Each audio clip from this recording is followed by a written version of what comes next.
What is our second main topic today? John, it comes to us from Movie Minutes. Did you guys see that Black Panther Wakanda Forever has become the biggest opening on Disney Plus for a Marvel movie so far?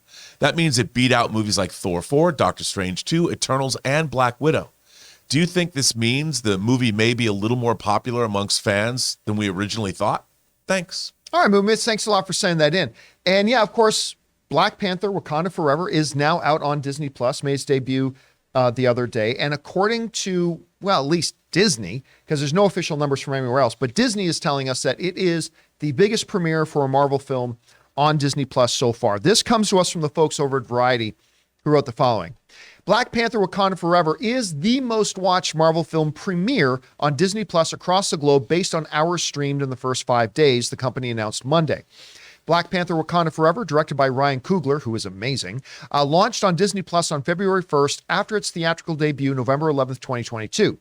Note that Disney did not provide any specific viewing numbers for the movie's streaming performance, and that the claim is based on the media conglomerate's own internal measurements, and that, of course, comes to us from Variety. All right, so, you know, in asking the question in the email is, well, does maybe this mean that Black Panther is a little more popular than we thought? Well, now hold on a second. It's not like Black Panther was Black Adam. Black Panther made north of $800 million.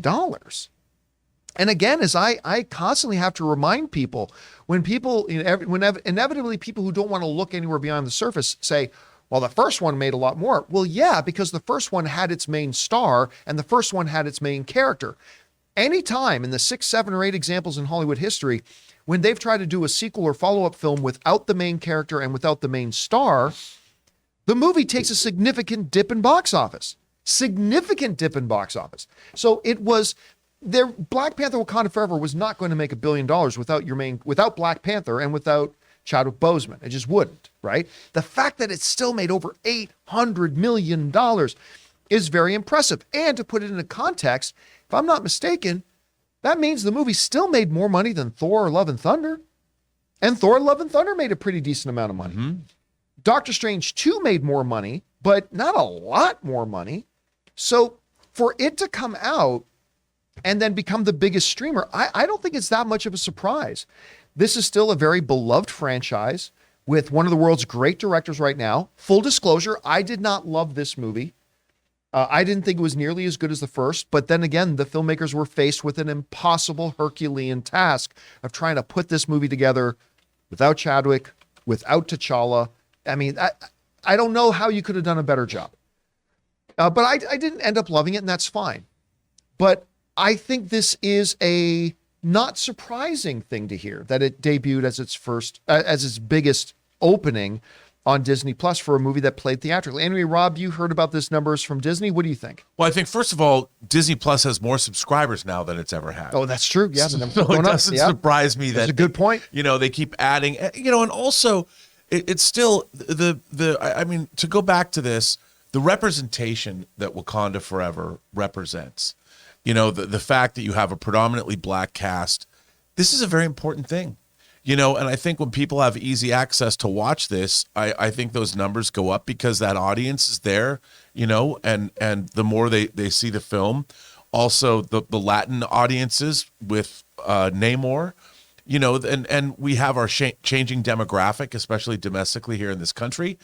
It makes sense to me that this was a well-watched movie because people can go revisit it. They might have wanted to see it again, but as movies, taking families to the movies is expensive. You get Disney Plus so you can watch these things over and over again. And I think it makes sense. And I think that, when you have movies that have a built-in demographic to them, people in that demographic are like the first people to tune in and watch. So it doesn't surprise me that the numbers went up. Also that there's more subscribers at Disney Plus.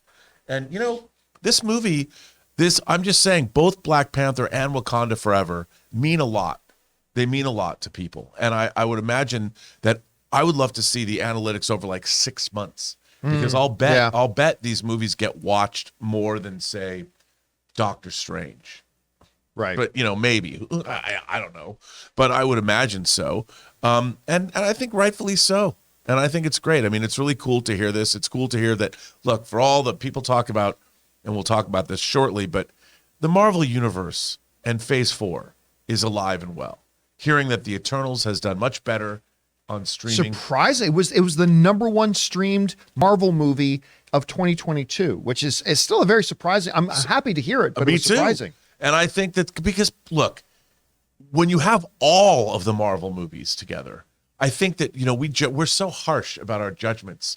But when you're thinking about them overall, when you have the pantheon of Marvel movies on Disney Plus, I think people forgive them a little bit more. I mean, we expect these movies in the theaters, I don't know, to change our lives when they come out, but they're part of a larger whole. And I think that it's nice to see them do well in streaming. All right, guys, question is for you. What do you think about this? Are you surprised to find out that Black Panther Wakanda Forever has become the biggest premiere on Disney Plus for a Marvel movie so far, beating out films like, well, I mean, Black Widow was also theatrical at the same time, so you got to kind of take that with a grain of salt, but Doctor Strange 2, Thor 4, things like that. What do you guys think about that? How significant is that? Whatever you guys think, jump down to the comment section below and let us know your thoughts. With HelloFresh, you get farm-fresh, pre-portioned ingredients and seasonal recipes delivered right to your doorstep. Skip trips to the grocery store and count on HelloFresh to make home cooking easy, fun, and affordable. And that's why it's America's #1 meal kit. Guys, it's the new year. Do you remember those New Year's goals you promised yourself you'd stick to? HelloFresh is here to help you eat better by delivering fresh ingredients and easy recipes right to your door, taking the hassle out of dinner time. Looking for an easy way to eat well and save money? Cut back on expensive takeout and delivery and get started with HelloFresh. You'll love how fast, easy, and affordable it is to whip up a restaurant-quality meal right in your own kitchen. My wife Ann and I have been constantly impressed by HelloFresh. Not only how absolutely delicious the food is, but how easy it is to prepare and how much fun we have doing it. Go to HelloFresh.com/Campea65 and use the code Campea65 for 65% off plus free shipping. That's HelloFresh.com/Campea65 and use the promo code Campea65 for 65% off plus free shipping. HelloFresh, America's #1 meal kit.